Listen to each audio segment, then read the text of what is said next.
sa Wagan. Kicks it out. Doliente, step back, goes up. Yes!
The night is young, but we still bring you top-notch basketball action live from the Amoranto Sports Complex in Quezon City.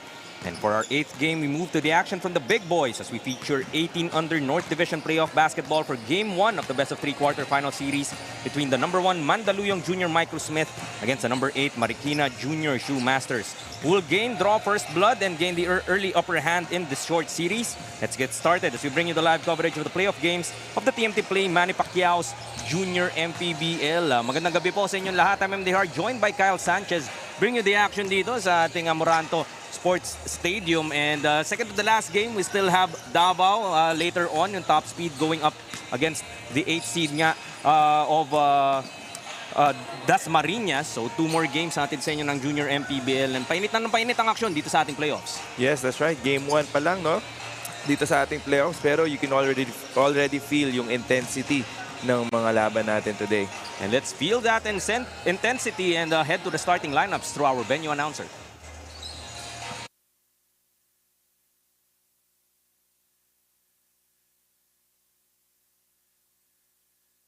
Gentlemen, welcome to Amoranto Sports Complex, Quezon City. Here we go for the 8th match playoff game presented by TMT Play Manny Pacquiao's Junior MPBL inaugural season. Now it's time for your Mandaluyong Junior Microsmith 18 under and Marikina Junior Shoe Masters 18 under. Introducing first the starters of Mandaluyong Junior Microsmith 18 under. His shooting guard number 6, JB Hinogin. Playing at guard number 7, Benedict Gaitas. Also at point guard number 2, Francis Ponzalan. Center number 30, Earl Añonuevo. Power forward Russell Bayani. The head coach of Mandaluyong Junior Microsmith 18 under, Coach J. Cruz. Assistant coach Hener Lahoy and Joseph Villanueva. Team consultant Coach Mark Herrera. Now introducing the starters for your Marikina Junior Shoe Masters 18 under. Playing point guard number 1, John Rick Eustachio. Small forward number 12, Patrick Aaron Rimbao. Shooting guard number 14, Jean Alfred Cacananto. Power forward number 16, Mikael Bunado. Center number 17, Andre Dwayne Cruel. The head coach of Marikina Junior Shoe Master 18 under, Coach Rizal Castro. Assistant coach Bryce Zaponda. The game's official up this match, your crew chief Raymond Madera, Justin Santos, Carlo Taperla, and Joseph Maestro Cleopas.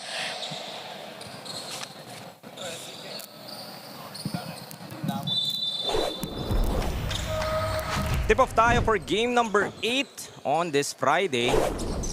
Sun has set pero tuloy-tuloy pa rin ang aksyon natin dito sa TMT Play Manny Pacquiao's Junior MPBL, ang liga ng bawat batang Pilipino. This 1 versus 8 matchup of the top seed Mandaluyong Junior Microsmith going up against the Marikina Junior Shoe Masters.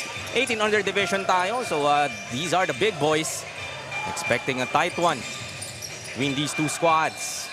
As Russell Bayani breaks the ice for this ball game, and Russell Bayani nga, isa sa inaasahan dito ng Mandaluyong Junior Microsmith, averaging almost 18 points and 8 rebounds a contest during the elimination round. Off to a good start itong si Russell Bayani, no? Kasi in their last game, he had 23 points and 13 rebounds. So he's really one of the main gunners nitong Microsmith. That was a victory nga for Mandaluyong way back in July against this same Marikina Junior Masters squad, Junior Shoe Masters squad rather. But a lot has changed dahil July pa nga yung kanilang unang meeting, one of the first games that we had here in the Junior MPBL. Sure, chemistry, even the development of the players has been malaki na yung agwat between July and almost the end of October. And November na pala tayo actually. Yes, 4 months is a long time, and these players would have probably improved already sa ibang skills nila, and then yung mga schemes na rin of the entire team, baka nagkaroon na rin ng adjustments yung mga coaching staff from their previous matchup with between these two teams. So we'll see if who will get the first win dito sa ating Game 1. Three-pointer converted earlier by Marikina, allowing them to build this early three-point advantage, 5-2. Marikina had the tall order to climb. They were the 7th seed at the end of the elimination round and had to go through the play-in. They initially lost yung 7 versus 8 matchup. Nalaglag nga sila against the Manila Pirates, and they battled QC to be able to get this last playoff spot and a date with the Mandaluyong Microsmith. That's the thing with this playoff format that we have, no? If you're already in number 7, wala pa rin kasiguraduhan na makakapasok ka sa playoffs. And if you are the 7th seed, obviously you'd be playing against the number 2 seed. Pero yun nga, bumaba sila to the number 8 seed. Kaya nakakatapat nila ito ngayong number 1 seed natin in Mandaluyong.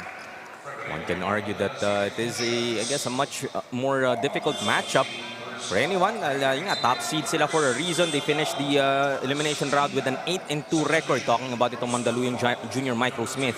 And though Marikina was the 7th seed, as mentioned earlier, they ended up with a 4-6 win-loss card. Yung siksikan kasi dito sa 18 under division natin. Kaya Marikina, despite 4 losses, yes, it's still below 500 na percentage. Figured it out dun sa play-in nga natin. Nakalusot pa rin naman sila. Kaso, Mandaluyong nga nag-aabang. And that's why important talaga in the elimination round that you don't take any game or any team for granted, because yung seeding natin, especially with the 18 and under division, yun nga, sobrang dikit-dikit yung mga teams, and every win or every loss could mean malaking iuurong ninyo sa standings. So far ngayong araw, Kyle, no, all the top seeds have secured victories. Marikina would want to change yung trend na yan, and they are off to a great start, 9-2. A dream start for the Junior Shoe Masters. Bayani trying to create underneath, kicks it out. Three-pointer. Ayaw yan para sa Mandaluyong. Was Gailos with that miss. And then Marikina has this lead mainly because of their fast break layups. Like that one from Kakananta. Yep, that was Kakananta with that layup, helping Marikina build this 9-point advantage, 11-2, with still 6:46 in the first.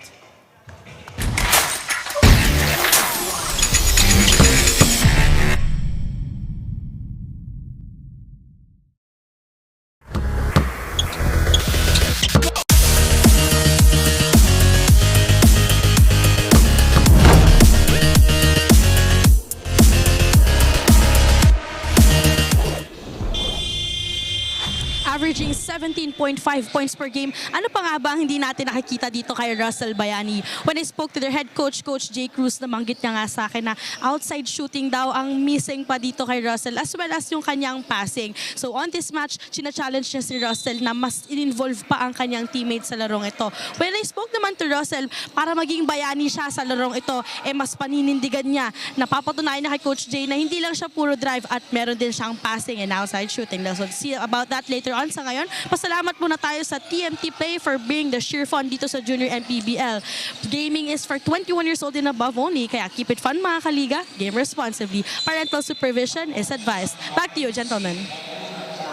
Thank you. That was Daphne Cristobal with that report talking about ito nga si Russell Bayani, challenged to be more of a willing passer and getting his outside shot going. And averaging 18 points nga itong si Russell Bayani in the tournament so far. Isipin mo, if may outside shot pa, itong batang to, and how much more he could score for this Mandaluyong squad. Maybe he's averaging that much without an outside shot or without the use of an outside shot that much. Pero if he adds that to his arsenal, ewan ko na lang, mahihirapan lalo itong Marikina. Bayani though, inupo muna for Mandaluyong, able to score in that previous possession, bringing this lead down to 6, 11 to 5. Cross court to Rimbao, splitting his defenders. Traveling will be called against him. Yung half step nga na daming nabibiktima niyan. Traveling violation, or officials have been consistent in calling that. That's the thing. Sometimes pag itong mga batang ito, nakikita nila yung mga highlights on YouTube or sa mga ibang mga liga, and tinatry nilang gayahin without the proper training, natatawagan sila for traveling calls like that one. So foul will be committed here. Seems to be against Patrick Rimbao. On the line para sa Junior Microsmith is Carlos Cantoma. Cantorna rather. Misses the first one. So Marikina is expected to be led by John Rick Stacchio, and itong si Patrick Rimbao. This is kind of a double-headed dragon para sa Marikina. Has carried them in that victory over Quezon City nga, to be able to secure this final spot. Stacchio averaging 17, and then si Rimbao naman not far behind with 14. But Stacchio though too deep in that instance. They get the ball back with 10 to shoot. Go back to Stacchio. Swings it to Bonado. Three-pointer. That's too strong. Rebound battle. Makukuha ng Mandaluyong. They will run this break. Taking it all the way, hanging in the air, unable to finish. Put back, ayaw pa rin. Regarding Eustachio and Rimbao, no, sila yung mga main gunners nitong Marikina. Pero I'm sure na scout at nakapag-adjust ng coaching staff ng Mandaluyong. So if ever ma-shutdown sila, hopefully for Marikina's sake, merong ibang players na mag-step up sa kanila today. So foul will be called here against Kakananta. That will be team foul number 3 now for the Junior Shoemasters.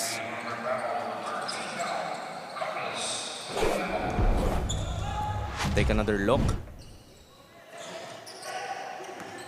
Rimbao, it seems that will be whistled. That would be foul number 2 now para kay Patrick Rimbao. So the key development here for the Junior Shoemasters, that your key player nursing early 2 fouls. It's a power move ibibigay sa atin dito, courtesy of Carlos Cantorna. Power move brought to us by Pound for Pound Fitness, the official fitness partner of the Junior MPBL. Getting that contact from Andre Cruel of the Junior Shoemasters, but still able to finish. Ang ganda ng crossover niya doon, leaving Cruel out of position. At nauna sa talon itong si Cantorna, and that's why he's back at the free throw line. Missing on the bonus free throw though, but still able to gain another possession is Mandaluyong. They rotated for an open three-pointer. Manggagaling ito kay Palad. And ang Marikina naman ang tatawag ng timeout to try and respond to this run by Mandaluyong. Still leading by 2, 13 to 11.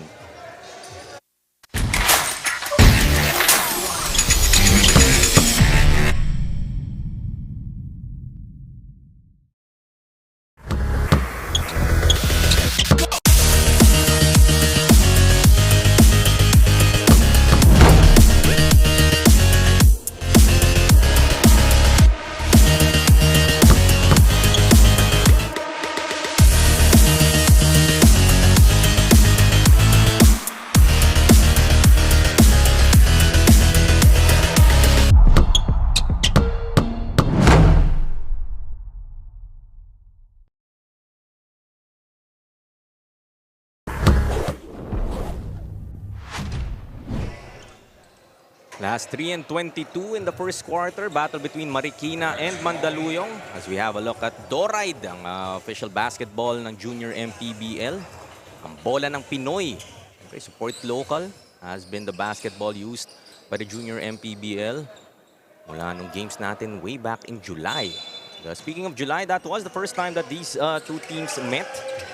That was a victory for Mandaluyong. Wish to replicate that same result in game number 1 of their quarterfinals matchup dito sa ating 18 under division.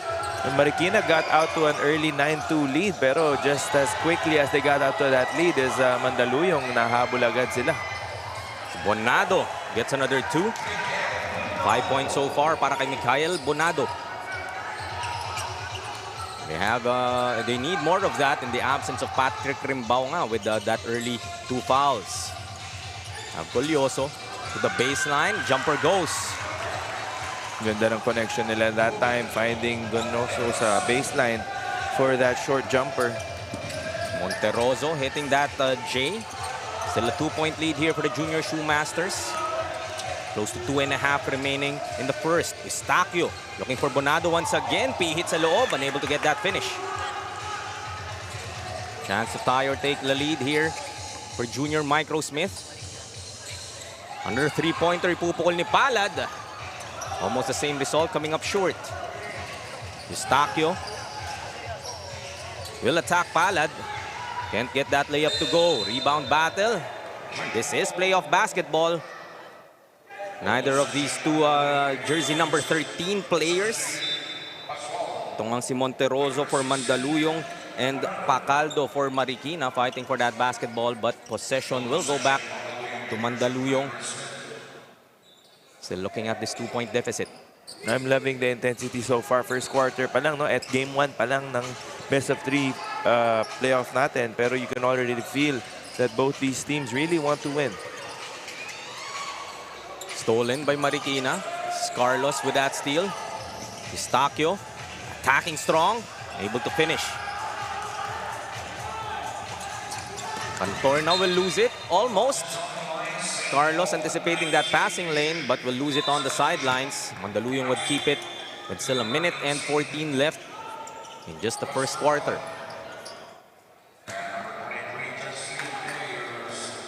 Golyoso calling it out for Mandaluyong. Pass inside. Ikot nila. Balik kay Golyoso.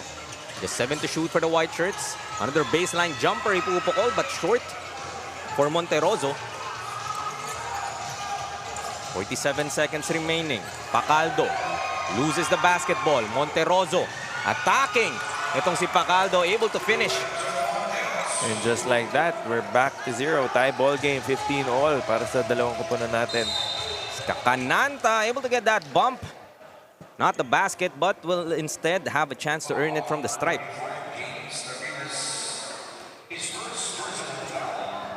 This is Tabinas that will whistled for that foul, and seems like he's asking for a substitution.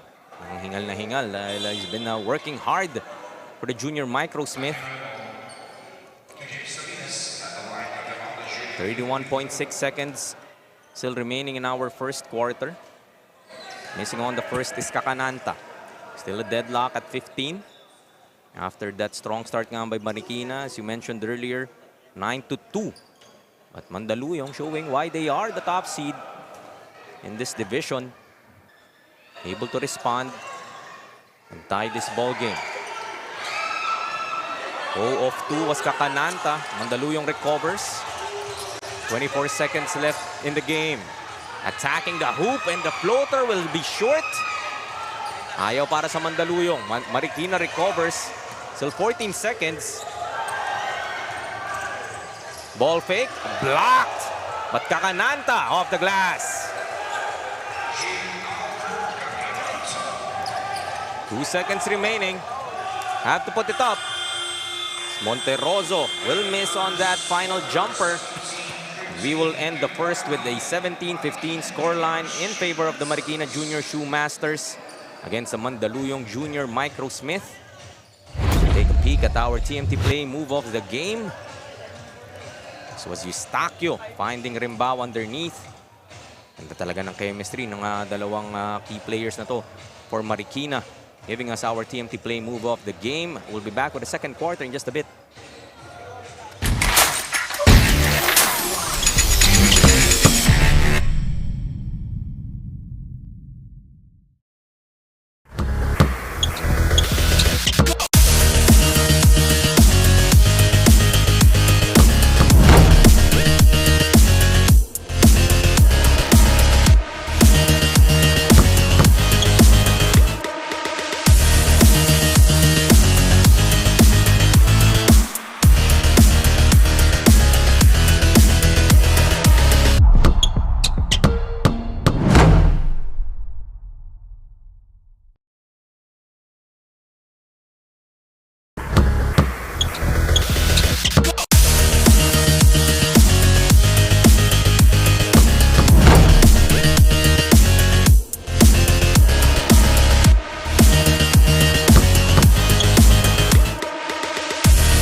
Start of our second quarter of this matchup between the Mandaluyong Junior Microsmith and the Marikina Junior Shoemasters. First seed versus 8th seed. 2-point lead nga for Marikina at the end of that first as Patrick Rimbao back in the ball game immediately. Aggressive to the hoop. It's 2 free throws for that attack. Palad will be whistled for that personal. It's his first personal. Ito naman, Patrick Rimbao, parang talaga may utang pa. After committing those 2 personal fouls in the first quarter, gusto niya talagang bawiin yung kanyang performance dito sa second. Oo, for important games like these, you really need your key players to perform at kailangan ingatan nila yung mga fouls nila. Otherwise, they won't be able to contribute. Jumper, pupukol ng Mandaluyong, gets that to go. This is Palad with another bucket. 5 points so far para sa kanya. Bayani with that steal, sidestepping his way through, finds Palad underneath. Ano naman ang hinahanap para kay Russell Bayani to be that willing passer, and that time nakinig siya sa kanyang coaches. At ito na ang 1-2-1-1 full court press ng Mandaluyong. Nahihirapan ng Marikina na itawid ang bola at yun, natawagan ng offensive foul si Carlos. Was Bayani drawing that charge. Much pressure para kay Carlos. Winasiwas niya nga ang kanyang defender. Will be whistled for that offensive foul. Still 1-point lead. And now a 1-point lead para sa Mandaluyong. They're trailing by as much as 7 early in this ball game. Golyoso crossing over. Hopping his way through, short on that layup. Rebound battle. Ball will go back to the Junior Shoemasters. Ganda ng crossover ni Golyoso that time, but unfortunately wasn't able to finish. Meanwhile, punta muna tayo kay Daphne Cristobal for a report. Daphne? Jaime and Kyle, before the start of the game, Team Marikina had limited time to warm up since they focused on their team huddle. One of the reminders given was to have that pride and confidence in this playoff match. Buuin ang loob kasi buo silang dumating kaya buo rin silang maglalaro. Several months of playing together, every game matters. And tonight, victory is on their hands. Balik sa inyo, Jaime and Kyle. Thank you, Daphne. And talaga namang mabubuo ka 4 months of being together, and yung pinagdaanan nga nitong Marikina had to go through that play-in, do or die ball game, yung huli nilang panalo. So yung camaraderie, yung chemistry ng team na to, it will carry over into their future games. And so far, Marikina sticking to Mandaluyong, the first versus the 8th seed. You would think, di ba, parang laki ng disparity dapat between these two squads. But hanging in there are the Junior Shoemasters. That's right. I can't stress enough yung importance talaga ng team chemistry into their success. Kasi regardless of how talented or how skilled your players are, if wala kayong chemistry on the court, lalabas at lalabas yan with the results. Jumper too strong para kay Gailos. Marikina holding on to this 1-point lead. Eustachio hanging in the air, will be fouled, will go back to the line for 2. Eustachio, an all-around game so far para sa kanya. 4 points, 3 boards, and 4 assists. May not be finding his points, usual points so far, but yung assists na to, 4 assists so far, getting his teammates involved early in this ball game. And that's why he's one of the more important players para dito sa Marikina, kasi even though nakaka-score siya or even though he has struggled a little bit sa kanyang opensa, he's getting his teammates involved. Missing on the first though. The other side naman, we're talking a lot about Russell Bayani, and he was the one reported then by Daphne earlier as the key guy for Mandaluyong. Medyo not yet in that rhythm. 2 points only para kay Russell Bayani. But a couple of assists also in his name. Yung nga yung challenge sa kanya heading into this ball game. Be able to find his teammates. That time, finding a teammate on the corner. Palad for another 3-pointer. Ang ganda ng pasa that time ni Bayani. Hindi niya pinilit yung tira kahit andun na siya sa paint. Nakita niya yung teammate niya sa corner. At yun nga, ganda ang resulta. Rimbao gets that loose ball. Will be fouled for team foul number 3 para sa Junior Microsmith. Ang talaga sinapuso nito ni Russell Bayani, yung hamon sa kanya. To be more of a facilitator. 3 assists in the first half. But I know that when called upon, to be that scorer, kayang-kaya din ni Russell Bayani as Carlos gets that under goal stab. That's right about Bayani. No? You don't want to be a one-dimensional player. At if you can score, ayaw mong yun lang ang magiging contribution mo sa team. So it's good for him na tinanggap niya yung challenge na yun. And he's getting his teammates involved so far. Monterroso can't get the bounce. High up for that rebound is Rimbao. May ipit siya dito. Goes to Carlos. Swing it to Eustaquio. So foul will be called here against Palad. That would be team foul number 4 now para sa Mandaluyong, putting them at the limit. With over 35 seconds, 5 minutes and 35 seconds remaining sa ating second period. Madami pang oras at penalty na sila. So Marikina should take advantage of that. Eustaquio will call it. 6 to shoot for the Black Shirts. Attacking the baseline.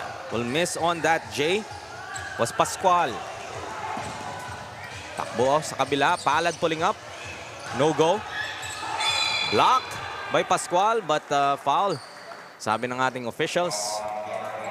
Russell Bayani has a chance to add to his tally from free throws.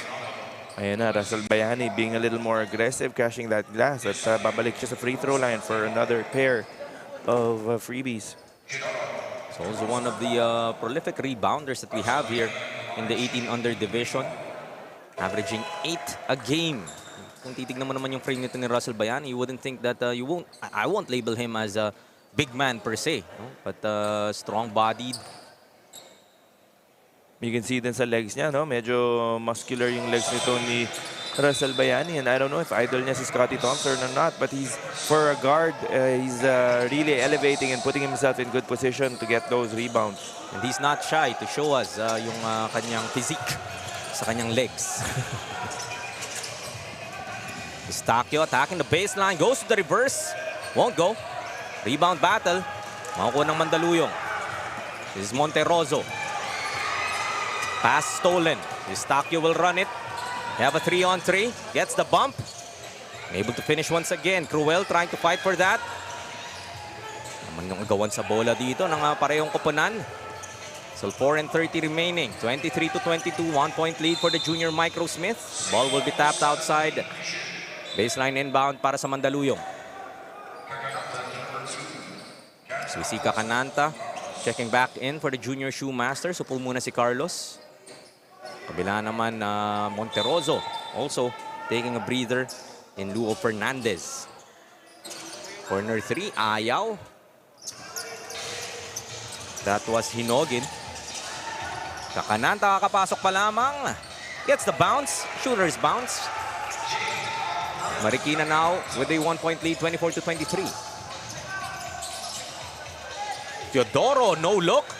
Ganda namang fake, napakagat si Cruel and Bayani doing cruel things. Inside, getting us that power move brought to us by Pound for Pound Fitness, the official fitness partner of the Junior MPBL. Good patience that time by Bayani, waiting for the defender to come down before niya tinira yung bola. At yun na nga, si Cruel ang tatawagan ng foul on that play. Nakita mo yung panghihinayang sa mukha nito ni Cruel because probably knew na napakagat na nga siya. Maybe could have committed a bit of a harder foul para hindi na naka-finish nga itong si Bayani. That's true.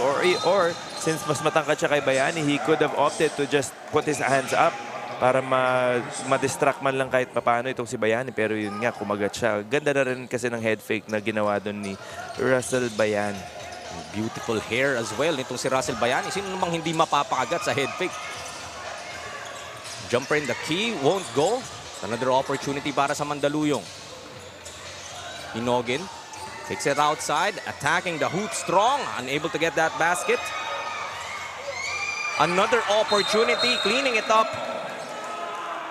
was Año Nuevo as our officials trying to check itong si Bonado, holding on to his chin. 4-point lead for Mandaluyong, 28-24. So action heating up. Look at that battle inside. Bonado and Bayani, it seems, figuring on that skirmish. minsan talaga makikita ng referee is yung bawi. So it's important talaga that you keep cooler heads dito sa laro natin. Especially, napaka-importante nitong larong ito for both teams. Ito nga, si Russell Bayani will be awarded those 2 free throws after that unsportsmanlike foul called against Mikael Bonado.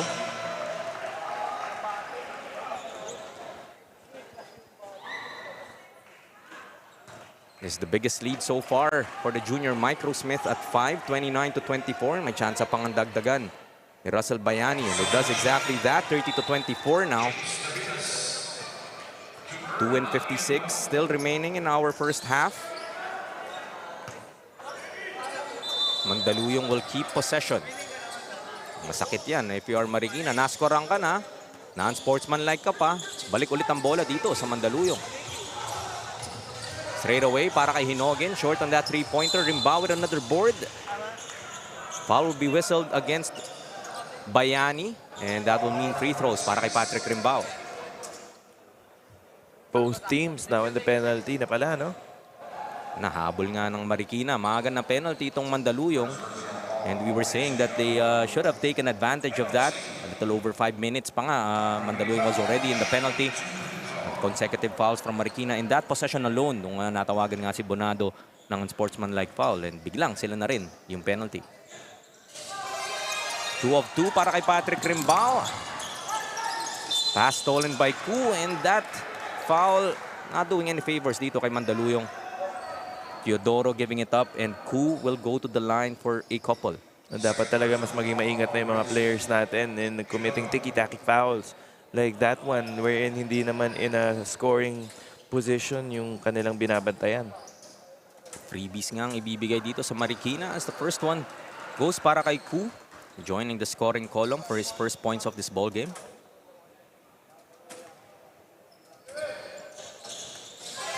Two of 2. So free throw shooting for Marikina has been improving after starting 1 of 6.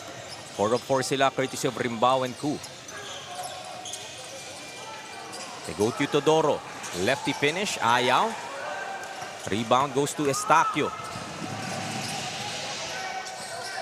Pulls it back. Being checked. Trapped. Kakananta will try from outside. Too strong. Rebound. Drops it off but blocked from behind. Mandaluyong with a great defense inside. Bayani has to give the ball up here. And he does that. Beaten sa ere. Won't get that finish. Ayaw pa rin sa second try. Fernandez. Will reset. Teodoro goes to Hinogin. Russell Bayani now. Crossing over. Slow-mo. Ayaw pa rin talaga. Another try. This time will fish for that foul. Chance to earn from the line is Russell Bayani.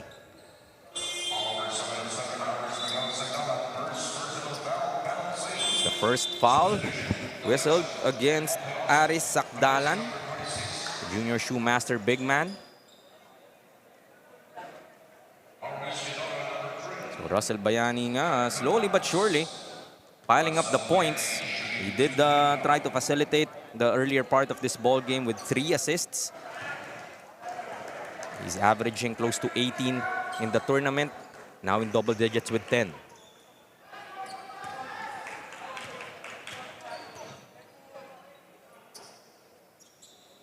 Second free throw will work. Back to a 4-point lead here for the junior Microsmith. Iupo muna si Russell Bayani dito for the last minute and 26 of the first half. Well-deserved breather para kay Russell Bayani. Carrying the offensive load for majority of this ball game so far for Mandaluyong. Sakdalan from that pass from Rimbaw. Able to get that finish but will be fouled. 2 more free throws para sa Marikina. Still a minute and 10 left sa ating second quarter. Marikina had that strong start. Able to take that early lead, 9-2. Nagpapalitan na nga sila ng lamang dito sa Mandaluyong, but so far, the junior Microsmith able to hold on to this lead against the junior Shoemasters. Couple of misses coming from Sakdalan.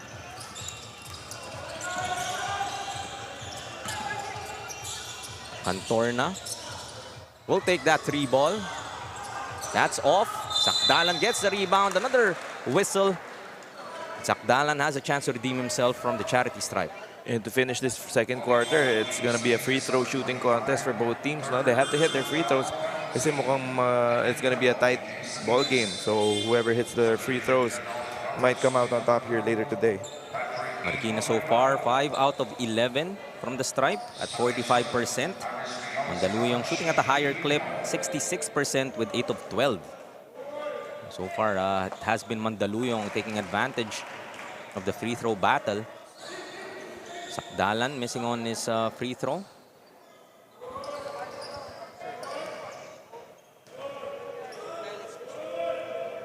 Trying to be distracted by this Mandaluyong crowd. There are a couple of misses para kay Sakdalan. 50 seconds left in first half. Ball is stolen by Ku. Counter steal naman dito para sa Mandaluyong. Able to get that finish was Jevi Hinogin. Mapapatawag nga ng timeout dito ang Marikina Junior Shoe Masters, trailing by 6 with 42 seconds left in this half.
Last 42 seconds of the first half.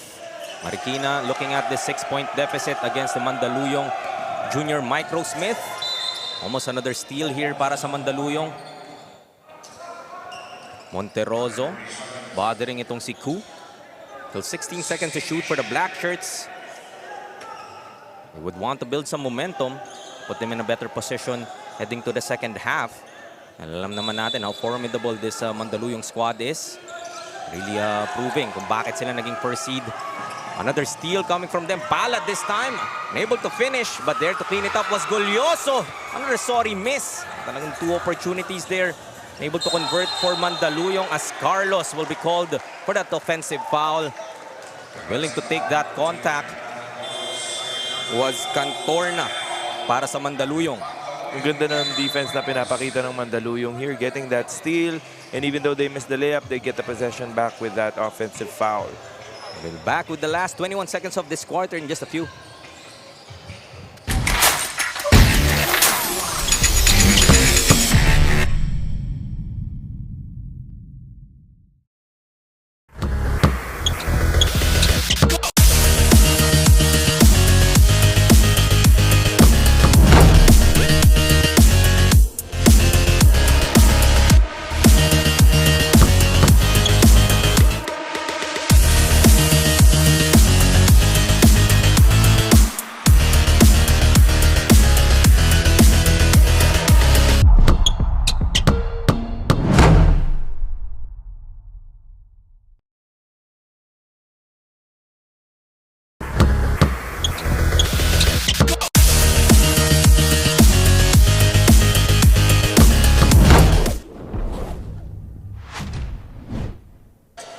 ...21 seconds remaining sa ating first half. Mandaluyong can hold for the last shot. Golyoso looks at the clock. So 10 to work with. Crosses over to the middle. Attacking with the lefty. Finish. Golyoso. Acrobatic. Napakaganda ng galaw na yun for Golyoso to end the half. Kakananta almost hitting that three-pointer to end the half. But it would be Mandaluyong taking this 8-point lead with them heading into the second half. Outscoring nga itong Marikina 21-11 in the second quarter. As we look at our TMT play, move off the game. The steal coming from Hinogin, plus the finish for our TMT play, move off the game. We'll be back with the second half in just a few.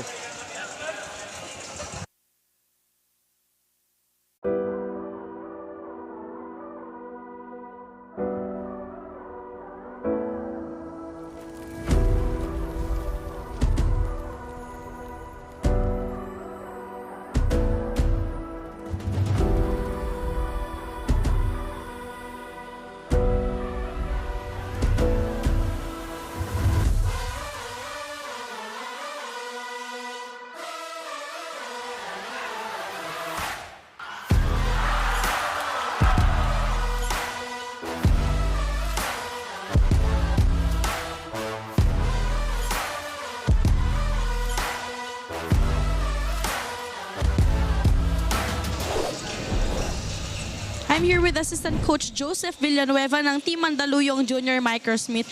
Coach, nakita natin kanina na nagkakaroon tayo ng tendencies kung saan hindi natin na ma-maximize yung second opportunities. Paano po natin yon mas may-utilize as we enter the second half? Nag-prepared kami ngayon ng kahapon, nag-practice kami. Defense lang ang pinagano namin. Tapos konting dagdag ng play. Ayun. Kaya Coach Joseph, meron po ba kayong gustong bigyan ngayon ng shoutout or may mga gusto kayong batiin? binabati ko nga pala yung mga taga-Batolan, taga-Barangay Paco, Zambales. At Coach, thanks kay Coach Mark, kay Coach Jay, yun lang. Tsaka kay Mau at sa kay Baby Renzi. Thank you, Coach Joseph, and good luck po sa Team Mandaluyong. Pero syempre, pasalamat din tayo sa TMT for being the cheer fund dito sa Junior MPBL. Just a reminder that gaming is for 21 years old and above only. Kaya keep it fun mga kaliga, game responsibly. Parental supervision is advised. Huwag kayong aalis dahil magbabalik pa ang Junior MPBL.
Here's Wagan. Gets it out. Doliente, step back. Goes up. Yes!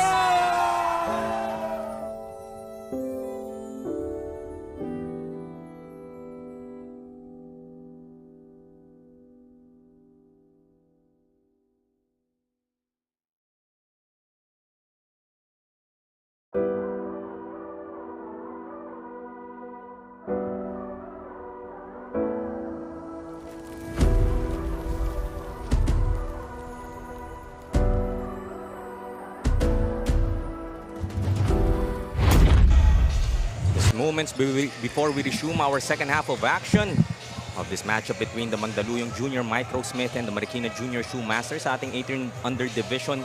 Game number 1 nga ng kanilang quarterfinals. So look at some highlights in our first two quarters. Marikina started off strong. But Mandaluyong able to figure it out. Building this 8-point advantage, outscoring itong ang Marikina by 10 in that second after trailing by 2 at the end of the first. So Rimbao had to nurse those early 2 fouls for the Junior Shoe Masters. His teammates able to pick it up, but the fast break and turnovers that were caused by that pressure from Mandaluyong, making it difficult nga for Marikina to sustain their momentum. Yun talaga yung nagdala sa Mandaluyong in the first half, no? Yung depensa nila. They had 4 steals and 4 blocks as a team in that first half. And that really gave them a lift as they were trying to get the lead back from Marikina in the first quarter. And yun na nga, they finished the first half with an 8-point lead. Leading scorers natin for both squads. The junior Micro Smith being led by Russell Bayani with 11. He's the lone double-digit scorer here for both squads, followed by Palad with 9. Kabila naman, Junior Shoe Masters is being led by Kakananta with 6, Bonado and Rimbao with 5. So visibly not present in the scoring column is Jonrick Istacio. So far para sa Junior Shoe Masters, he's been their leading scorer for much of this tournament. Unable to get himself going just yet. And credits na rin to the defense of Mandaluyong, keying in on the key players of Marikina. So their bench has to step up and help produce as well. Eustaquio will lose that basketball. Another turnover para sa Marikina. Jumper too long para kay Monteroso. Ball goes back to Marikina. 36-28. Still an 8-point advantage for Mandaluyong. Pressure on the backcourt. Able to result on that turnover nga kanina. They go to Ku. Back to Kakananta. This time he decides to attack. Lose that basketball is Rimbao. Mandaluyong chance to make this a double-digit advantage. Golyoso. Ba rin yung galaw nito ni Golyoso. Yung crossover niya talagang mabilis. May iiwan ka talaga. Very shifty itong si Golyoso. Talagang kahit paulit-ulit niyang gawin yung mga crossover niya, paulit-ulit na lilito yung mga defenders niya sa kanya. As Eustaquio able to add a couple more to his tally. 6 points para sa kanya. Tingnan natin if that fast break layup will ignite his offense. Nice find from Rimbao. Back to a 6-point lead. Shot inside will be fouled is Año Nuevo. Go to the line for a couple.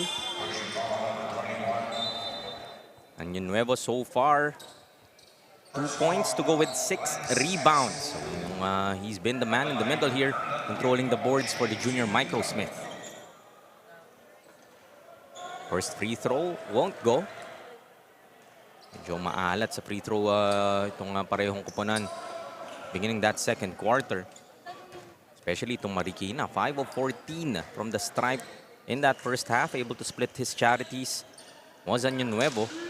Imagine if Marikina had made all of their free throws. Lamang na sana sila ng dalawa ngayon, and that just goes to show how important those free throws are, especially in important games like this one. Bayani now with 13 after that steal and finish. Talagang nahihirapan Marikina dito makatawid. Another steal and turnover for Marikina. 2-on-1 on the other end. Cantorna, head fake. Can't get that 3-point play. Nevertheless, will have a chance to earn it instead from the free throw line.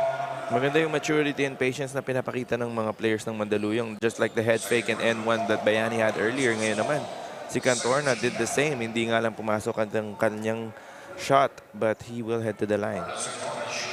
Cantorna, 6 points so far for him. Meanwhile, punta tayo kay Daphne once again for a report. Daphne? A while back during the halftime, head coach Raisal Castro ng Team Marikina gave them more options on their offense. They also gave a quick run-through of their defensive patterns wherein switching shouldn't be a problem if there's communication inside the court. Matigas sila dapat maglalaro sa larong ito at gamitin daw nila ang kanilang utak sa loob ng court. They also have to set aside their frustrations with the calls given by the referees, eyes on the prize, and just focus on the game. Balik sa inyo, Jaime and Kyle. Great reminders to his players dahil yun nga, minsan yan na nakakasira ng laro eh. Yung pag iniisip mo yung tawag ng ating officials, that's not really within your control. That's right. You have to keep playing and not look for a whistle if it's not there. Kaya you just have to focus on what you can control and not get affected by the external factors. Ito mga players natin. 41-30. Back to a double-digit advantage para sa Junior Micro Smith. So, mga Marikina still can't find that offensive rhythm. Baseline drive. Tatawagan ng foul muli ang Marikina rito. Russell Bayani. Talagang pinapahirapan na itong Marikina. Accepted the challenge to be that facilitator, but when he did decide na pumuntos na, he's now the leading scorer for Mandaluyong with 13. 4 rebounds and 3 assists for their marquee player. There will be 3 team fouls now for Marikina. Trying to carve his way inside was Año Nuevo. Sa kabila, Sabalza off the glass. Ayaw, Kakananta, second try. Still no go for the Junior Shoe Masters. Golyoso nagmamadali sa kabila. Will lose that basketball. Immediately turns the ball over back to Marikina. A little out of control that time because Golyoso, he had a few teammates ahead of him. He could have given the ball up early but chose to take it himself. Ayun, turnover ang bola. Bayani will give up that foul. Trying to stop Eustaquio in transition. So we see Bonado checking back in here for the Junior Shoe Masters. Still 5.5 left in the third quarter. Pero dahan-dahan ang bumibitaw dito ang Mandaluyong Junior Micro Smith. The Junior Shoe Masters have to be careful. It just might break this game open. Bonado will miss on that three-pointer. Long rebound. Tracked down by Sabalza, but he throws it away to Hinogin. Challenging Eustaquio. Able to get that finish. Bonado will track it down. Ku, attacking block by Año Nuevo. If I'm not mistaken, that's Año Nuevo's third or fourth block already. So, maganda yung interior defense ng Mandaluyong, mainly because of Año Nuevo. Hinogin sets his feet. Gets that three-pointer, extending this lead now to 14. And Marikina, another turnover para sa kanila. Really struggling to put some points up on the board. Dito na nga bumitaw itong Mandaluyong, building now a 14-point advantage. And Marikina can't fall into the trap of playing to the pace na gusto ng Mandaluyong, which is yung running game nila. They should try to settle down and execute their offense, itong Marikina. Stepping on the baseline will be called here against Hinogin. Did get that offensive rebound to try and give Mandaluyong another opportunity. Ball goes back to Marikina. So far, itong Junior Shoe Masters, only 2 points na itatala nila sa ating third quarter. And we're already way past the halfway mark of the third quarter, so not a good sign if you're Marikina. Maybe itong ang balak ni Eustaquio just to attack the basket, get to the line. Diyan manggaling ang puntos nitong Marikina. Eustaquio has been out of rhythm for much of this ball game. So sana sa free throws na ito, bumalik ang kumpiyansa ni Eustaquio. He's able to get that fast break layup to begin this third quarter, but after that, talagang nasarahan na itong Marikina. Able to keep a step dito sa dito sa sa Mandaluyong.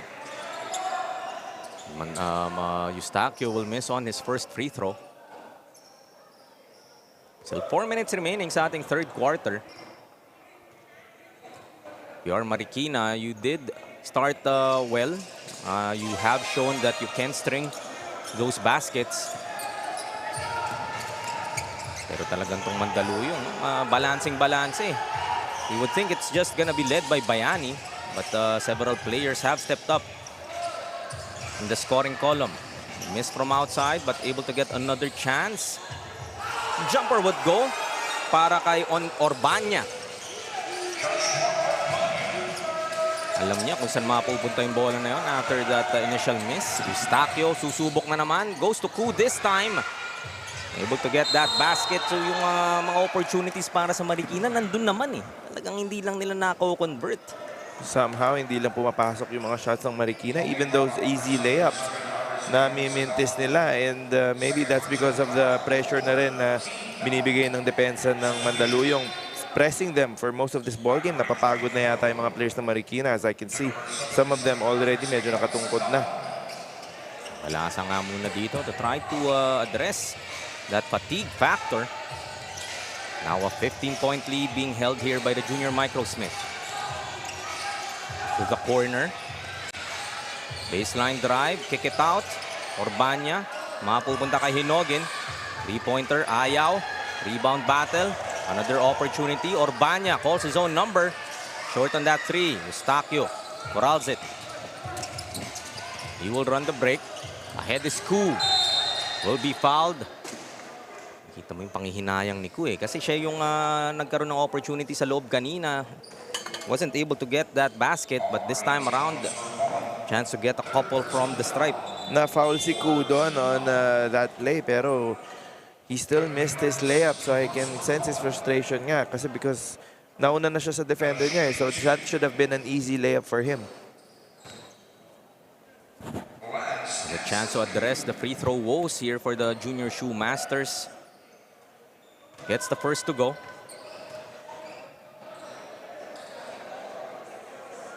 Seven of 17 now from the stripe is Marikina. Officials trying to sort things out. Binibigay ang second free throw dito para kay Lance Ku.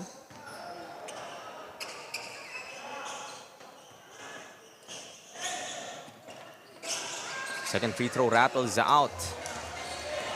14-point lead pa rin para sa Mandaluyong. A bit of miscommunication there and they lose the basketball but able to recover is Hinogin. Bodies hitting the floor. Traveling will be whistled here against Orbania. Before you pass the ball to your teammate, it's basic info that you could at least call their name out para lang alam nila na ipapasa mo sa kanila yung bola. At that time, simple miscommunication gives the ball back to Marikina.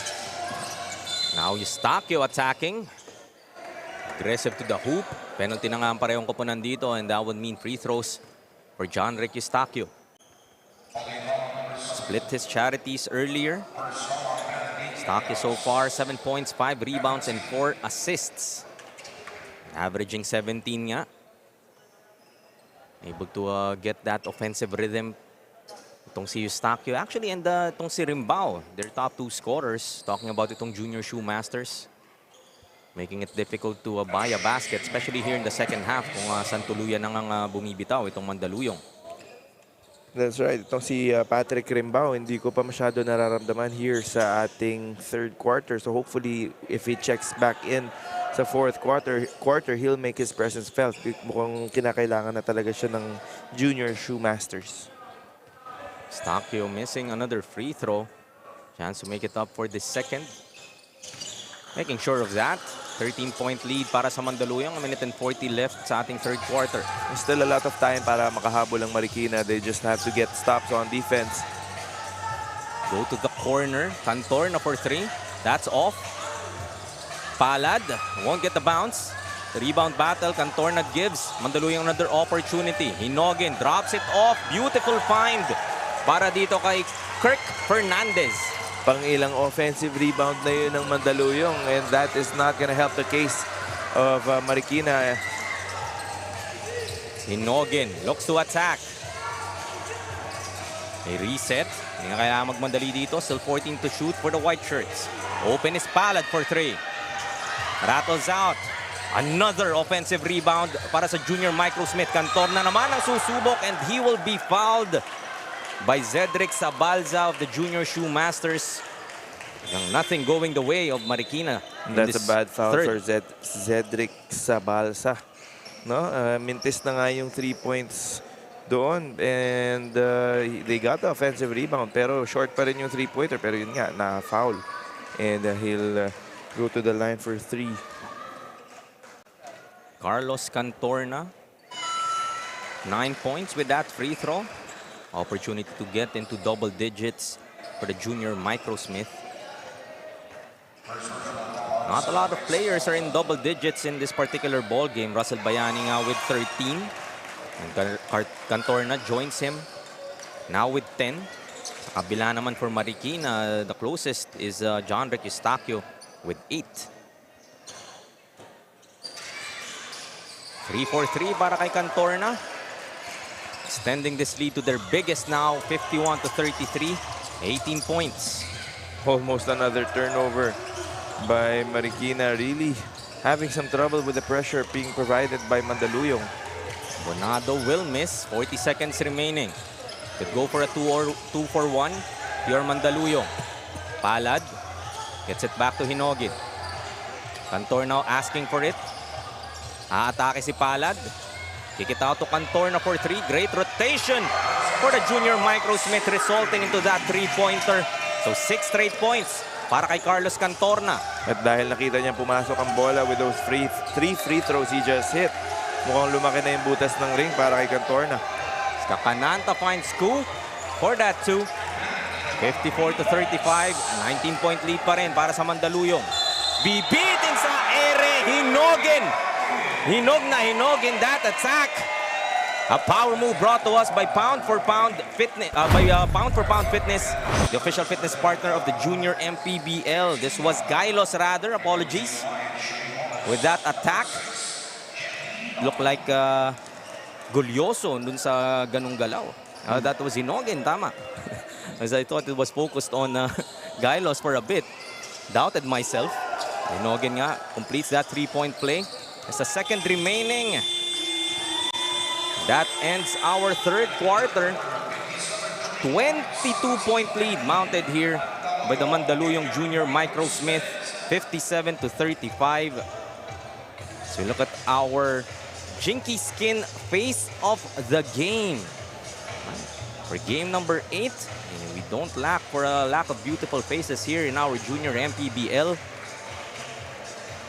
For our Jinky Skin face of the game. Now we move on to look at our TMT play move of the game. Cantor na nga with that 3-pointer. Extending this lead now to 22 big points. Mahihirapan na talagang Marikina dito. That was Cantor na with our TMT play move of the game.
We're on to the last 10 minutes of action of this 18-under matchup. Game number 1 sa quarterfinals between the Mandaluyong Junior Microsmith and the Marikina Junior Shoe Masters. After leading by 2, itong Marikina at the end of the first, Mandaluyong outscored the Junior Shoe Masters 42-18 between the second and third quarters, making this 22-point lead now heading into the fourth. The struggles here offensively for Marikina continues, and yung depensa nga ng Mandaluyong talagang, making that happen as well. That's true. And another thing I'd like to point out is yung offensive rebounds. Ang daming offensive rebounds ng Mandaluyong, particularly in that third quarter, which gave them a lot of second chance points. And Marikina has to make a concerted effort to box out itong taller team in Mandaluyong. They have to do it by committee and gang rebound. And I see Patrick Rimbao back in the ball game. He wasn't present for majority of the third quarter, so hopefully he makes his presence felt here as he is badly needed by the Junior Shoe Masters. Averaging 14 and 7. Ito nga si Patrick Rimbao. And has been that key guy in their play-in success. So far in this ball game, both him and Eustaquio has been struggling. Able to come up with that block, but Monterroso can't get that jumper to go. Ball goes back to the Junior Shoe Masters. I know Monterroso shot that air ball, pero they got the offensive rebound again. Speaking of Mandaluyong. So Marikina just dodged the bullet. They have to focus talaga on their rebounds and taking care of the ball. Ball tapped outside by Golyoso.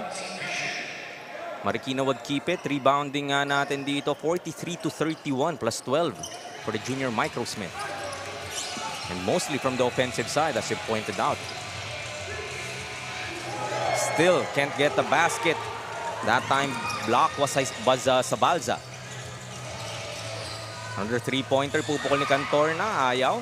He checked for Cantorna as he hit some three-pointers earlier. Another foul will be whistled here. Mukhang si Golyoso mapipituhan. It's the first team foul para sa Mandaluyong. Enjoying this 22-point advantage. Eustachio go back in the ball game para sa Marikina. Ito na, talagang buhos na para sa Marikina. One big push. Try to come back into this ball game.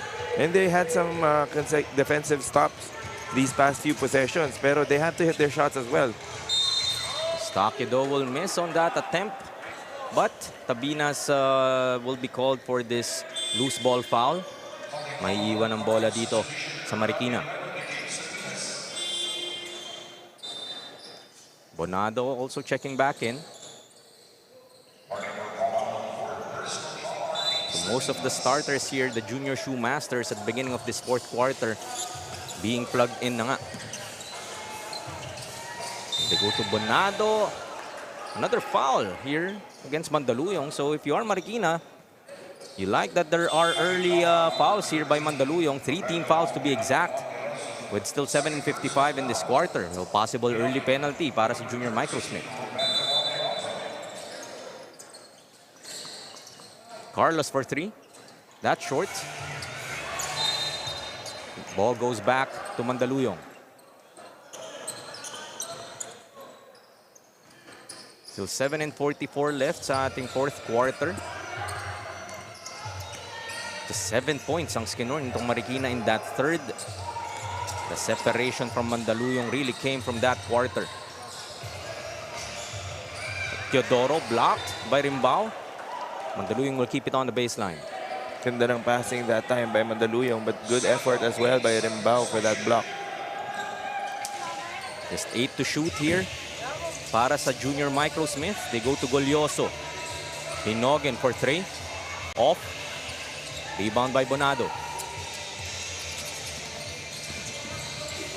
Pass ahead to Carlos. Ikot nila. Rimbao to Kua in the sky play. See if that ignites a run for the Junior Shoe Masters. 20-point lead by Mandaluyong. Still manageable if Marikina starts to hit their shots like that one. That was Bass with the basket rather. Para sa Marikina. 4 to shoot na lamang. Russell Bayani will try from outside and gets that to go.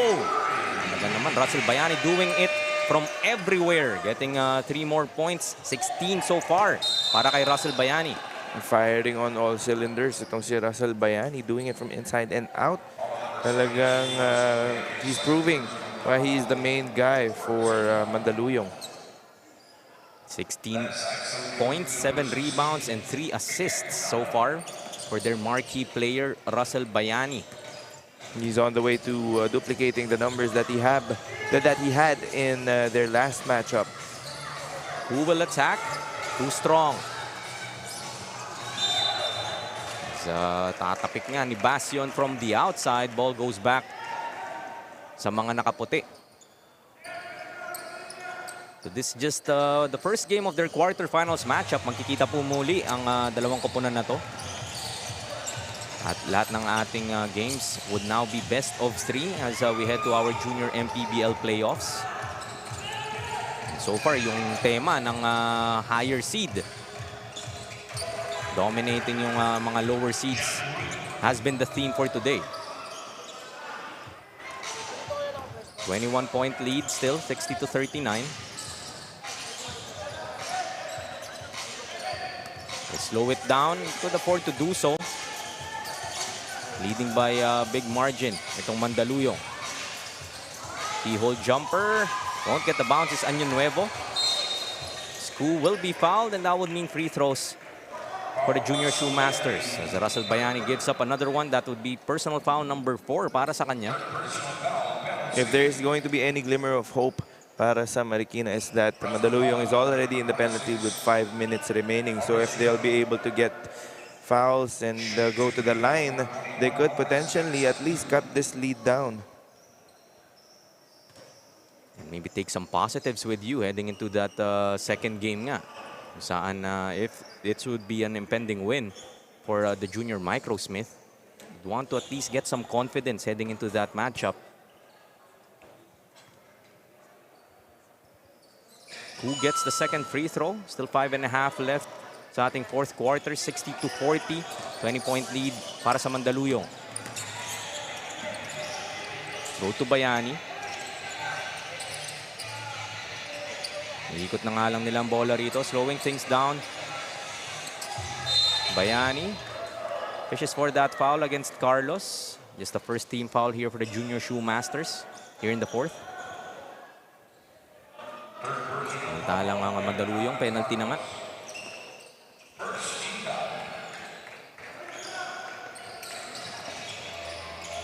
Go to Año Nuevo. Pass almost stolen by Rimbao. Golioso will attack. 4 to shoot for Mandaluyong. Kick it out to Bayani. Time runs out. Depensa ng Marikina working in that instance. 24-second shot clock violation against Mandaluyong. A case of overpassing that time for Mandaluyong. They already had a few open looks. Pero yun nga, maganda rin yung close-out defense ng Marikina in that possession. Pressure on the backcourt. Easily broken by Marikina. They go to Eustaquio. 3 ball. Ayaw talaga. Bass with that offensive rebound will be fouled from behind. Another set of free throws for the Junior Shoe Masters. So you love the fight here from the black shirts despite this big deficit. Trying to build on these positives. Who knows, 4:40 left. Just make it interesting the last few minutes. Bass though will miss on his first.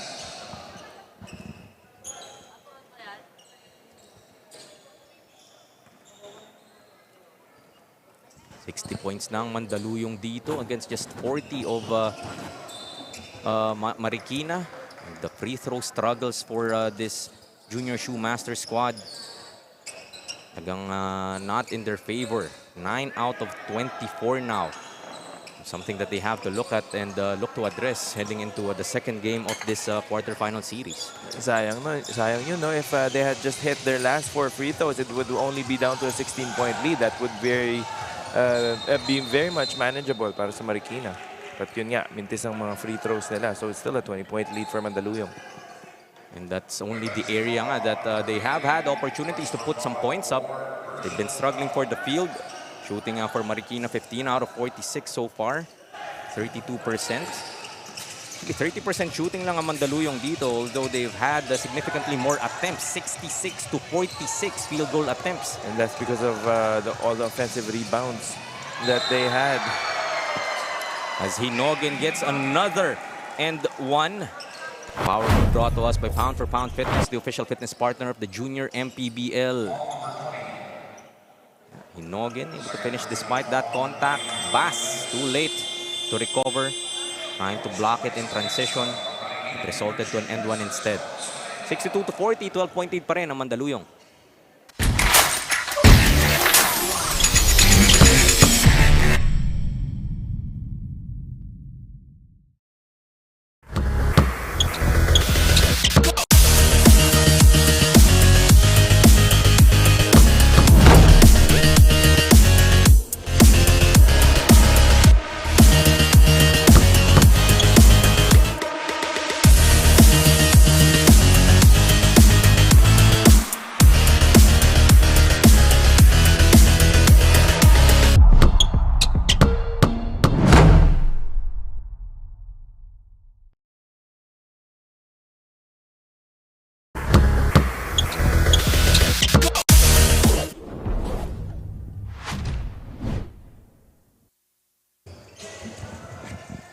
Last 4 and 12 remaining in this ball game. Still a 22-point lead para sa Mandaluyong Junior Microsmith. And before that timeout nga, Hinogin with that end one, shooting the bonus free throw.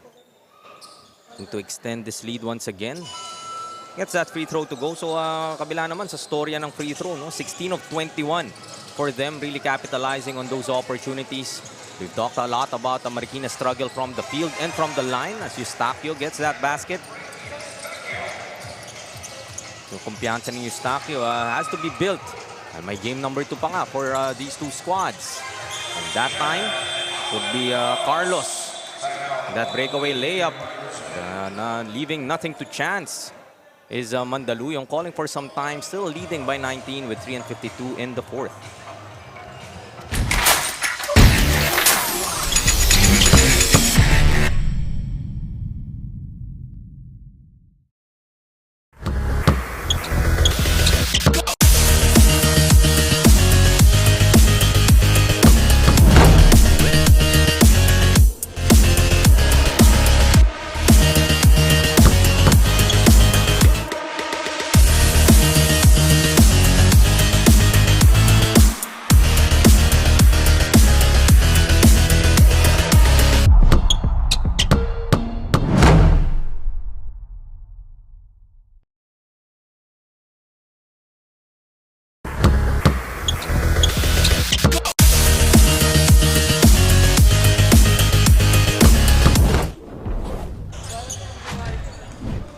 Back with our fourth quarter of action mula pa rin dito sa Amoranto Arena. Jaime Mendez are still joined by Cal Sanchez, bringing you the action of our TMT Play Manny Pacquiao's Junior MPBL, ang liga ng bawat batang Pilipino. You're still watching this matchup between the Mandaluyong Junior Microsmith and the Marikina Junior Shoe Masters sa ating 18 under division. Mandaluyong nga enjoying this 19-point advantage. But Marikina still fighting for it. Able to get that foul against Punzalan. Was Lands coup for Marikina. And 2 more free throws for the Junior Shoe Masters, which they have visited frequently. But we've been talking about it a lot, that conversions talaga medyo nagkulang. Itong black shirts not helping their cause, trying to address this big advantage. 37% from the free throw line is just too low. If your team, ideally, you should be at least shooting around 70 or 80% as a team. That's not helping the case of Marikina here today. Fernandez trying to go to Lirio. Pass is stolen. Another opportunity here for Marikina. And I think pinasok na ng Mandaluyong yung kanilang second and third stringers to try and get them some confidence heading into future games. As Eustachio gets it on the reverse. Well, you never know kung kailan kailangan mo rin nga to, I guess, go deep into your bench if you are Mandaluyong. Less than 3 minutes remaining here in the ball game. Eustachio gets back-to-back baskets. 14 points. It's the lead of Mandaluyong.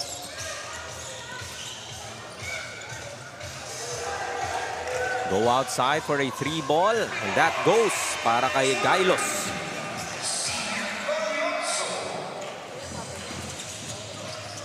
Marikina nagmamadali rito. Reset to Rimbao. Carlos open for 3. Bawi agad sa kabila. Back to a 14-point lead here. So yung opensa dito ng Marikina slowly picking up here at the end of this fourth quarter. Maybe a case of a little bit too little, too late. However, yun nga, magkikita pa sila ulit. So itong positives that you are seeing here in this Marikina squad, if you are a fan of the Junior Shoe Masters, gusto mo makita pa that they can carry over this same performance in this fourth quarter to game number 2. That's right. Minalas yung mga key guys nila today like Eustachio and Rimbao, mainly due to the defensive pressure that was put by Mandaluyong. So hopefully for game 2, makapag-adjust na sila and they'll be able to execute properly. Carlos was fouled earlier. Maagang na penalty itong Mandaluyong here in the fourth quarter. Maalat talaga from the line ng buong Marikina squad. Tino mo naman yun, no? Yung nasa loob na, talagang lumalabas pa. Hindi talaga nag-i-improve ang percentage dito ng Marikina. Though, they have another opportunity here from the baseline. Even when you think na mauhulog na yung free throw nila, ang niluwa pa. The rim not friendly to Marikina today. Nilinis naman ni Patrick Rimbao with that jumper. Now just a 12-point lead. Making it interesting. The last minute and 46 of this ball game. His officials asking for a review. That's the last out of bounds possession. As Golyoso got it to Bayani. That's right. I think tumama sa paa ni Golyoso yung bola going out. Maybe from a different angle, Marikina believed that tumama sa shoes ni Bayani. But it looks like nasipa ni Golyoso yung bola. But we'll have to wait for our officials. So the call was initially bola ng Mandaluyong, and that would be the same call after that review. Tumama nga sa shin or sa tuhod nito ni Carlos of Marikina. Thus, Mandaluyong will keep possession. So almost an opportunity for Marikina. Nababa na nga nila to the lowest it has been for quite some time at 12 points. We were saying na pinasok na nga ni Mandaluyong yung kanilang mga role players earlier. Now, the starting five back in this game. Bayani drops it off. Monterroso, baseline J, gets the bounce.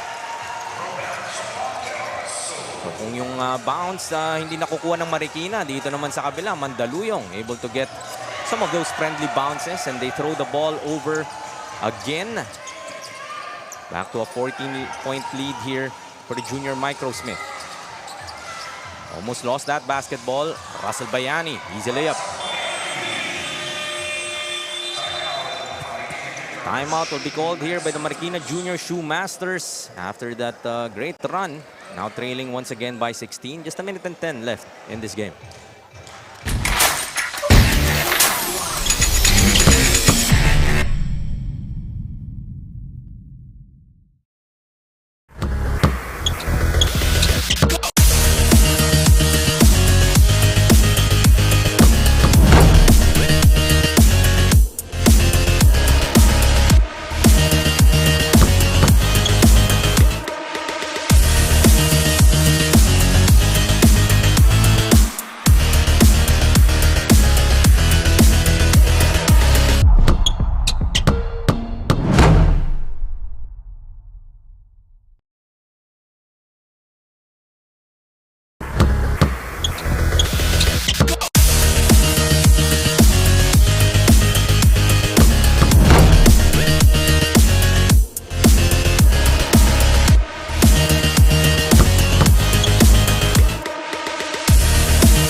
Last minute and 10 in this ball game. Mandaluyong still holding on to this 16-point lead against the Marikina Junior Shoe Masters. Their game 1 of their quarterfinals. Sakdalan will attack, will be fouled. A chance to improve ng Marikina from the stripe. Really been a journey for them, not a pleasant one. Itong free throw shooting nila, something that they could look back on. This is a 16-point lead, and they have 18 free throw misses. Not saying they should have converted on everything, but sabi mo nga, maybe a 70-80% shooting clip would have helped their cause in making this a closer ball game. Imagine, it's a 16-point lead and they missed 18 free throws. So if they had made those 18 free throws, lamang sana sila ng dalawa ngayon. Speaking of Marikina. Sakdalan will split his charities. Mandaluyong will call for some time, still leading by 15 with a minute and 2 left in this game.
back with the last minute and 2 of this ball game. Mandaluyong trying to protect nga this 15-point advantage, not leaving anything to chance. Making sure that they keep good habits, not allow Marikina some confidence heading into game number 2 of this quarterfinal matchup. So, mapuputukan sila ng 24 dito, or ng 14 rather, off that timeout. Ball goes back here to Marikina. Has been the better quarter for the Junior Shoemasters, outscoring itong Mandaluyong by 7, 20-13. Though they turned the ball over once again. And talagang that has been the story here for the Junior Shoemasters. Anytime they kind of get a glimmer of hope, they turn the ball over. And kung gaano kahirap makapuntos dito sa kabila, sa Mandaluyong, yung mga transition baskets nga, they've had a field day with those layups. That's right. Marikina has been bleeding for points for the entire ball game. And yun nga, yung defense talaga ng Mandaluyong has really made it tough for everyone on this Junior Shoemasters team here today. Our officials looking to review again that previous possession, trying to make sure that the last touch is correct. So that was the basket from Marikina.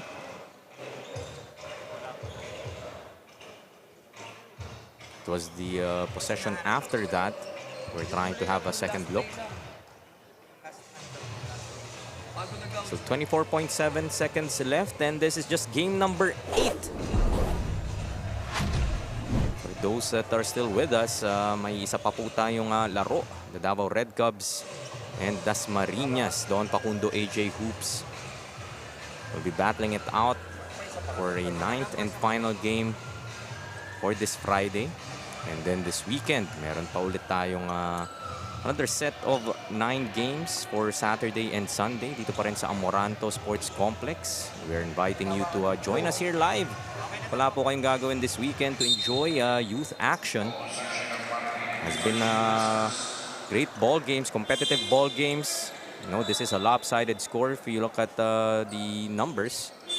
But yung mga bata nga dito talagang fighting for it, knowing what's at stake. Playoffs na nga. And ramdam na natin yan in the manner they're playing.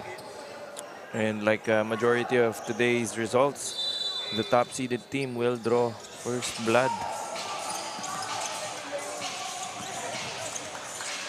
Marikina put up that 3-pointer short. Sabalza, he will try and gets that basket. Add 2 more to the tally of Marikina, making this a more decent score line, 72-59. But on the other side, Jumper will go for the final basket of this game. Matatapos nga tayo 74-59. Oh, this sorry. I thought that was the final buzzer. There's 2 seconds left in this game. Marikina called for some time. Babalik tayo with more Junior MPBL.